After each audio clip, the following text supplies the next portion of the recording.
Click subscribe to get latest news and don't forget to press the bell icon. As tens of thousands of suffering Americans battle the aftermath of the catastrophic hurricane that ripped through their communities, you'd think this would be the one time in our country that liberals could stop trying to politicize every freaking event taking place in America. As rabid leftists continue to disgustingly criticize every move that President Trump and Melania make as the first family tends to the victims, now liberals are actively sabotaging Texas victims' rescue efforts in a series of unbelievable moves that will leave you furious. We continue to see heartwarming images of people coming from all over the country to help with the rescue efforts, proving that the American spirit of charity is alive and well, as concerned citizens continue to lend a hand to those in need.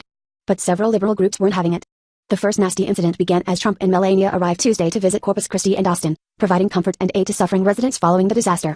Unlike Obama, who couldn't be bothered to put his vacation of whacking golf balls on hold during the catastrophic flooding in Louisiana that left 40,000 homeless and 13 dead. Rather than taking a break from the constant Trump bashing and focusing on the rescue efforts, rabid liberal protesters from Texas Young Democrats group lined the streets with nasty signs, while screaming an onslaught of hateful statements as Trump drove by.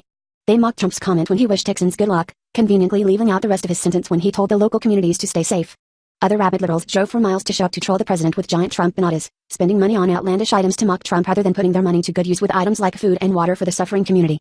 It's absolutely ridiculous that these anti-Trump Roma's basement-dwelling losers would hijack this deadly tragedy in order to spew more of their hateful rhetoric. Several Trump supporters were quick to fire back at the hipster beta male who showed up to block rescue efforts in order to protest Trump, tearing down the liberal who seconds before the picture was taken thought he was the world's biggest badass. Here's a few of their hilarious comments. Nothing like putting 6 Trump bananas in my primer black 66 Vet convertible. Methinks and then dress like the retarded third blues brother, Morty, and hit the local history-breaking hurricane, Rhine killer storm full of death and destruction, then protest the POTUS. I hope he got the SHT beat out of him.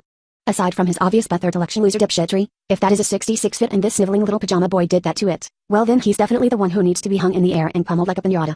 Judging by the age of this sniveling, panty-wearing, purse-carrying libcher, that Sui 66 fit was probably his grandpa's, who sold it to his dad, who gave it to this little punk, who then defiled it beyond recognition. Yep, I'll stand in line for the pummeling.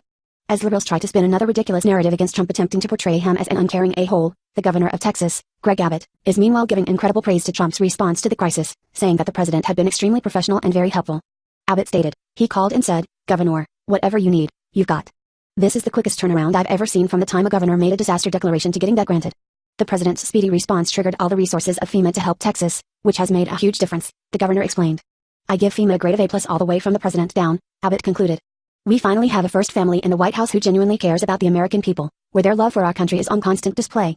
While Trump and Melania have done everything in their power to help Texas, liberals will never be satisfied. It's truly startling how nasty and vile liberals are, as they would be so callous to take the spotlight off of these suffering victims and try to hijack this tragedy to spew more of their anti-Trump rhetoric.